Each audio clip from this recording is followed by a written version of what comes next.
A very good morning to my dear students of class 9. In our today's class, I will tell you about some of the important historical studies like history of sports, then history of food habits, historiography of clothing, etc. So let's start with the history of sports. Historiography of sports started in the 1970s. The history of sports can teach us a great deal about social changes as well as the nature of sports itself. It took a definite shape when British Society of Sports History was established in 1982. In India, the first research work on sports historiography was done by Soumen Mitra on a study of football in Bengal. Other researchers on sports historiography are Ramachandra Guha, Boria Mojumdar, Ashish Nandi, then Mihir Bose and others. Historiography of sports reveals that there are close links between sports and politics, and in particular between sports and national consciousness. Historiography of sports can reflect and shape national consciousness. Our next point is history of food habits. The most important thing related to human life is the food habits of people. So attention is now paid to people's food habits in the study of new social history. The food habits of the people of different regions vary according to the difference in climate. Geographical factors of an area are also responsible for determining the food habits of the people. The easy availability of food items in different regions are also responsible for determining the food habits.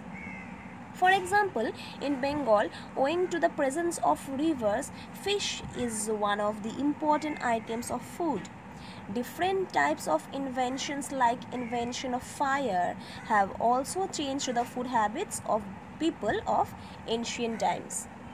Food patterns are influenced by religious beliefs.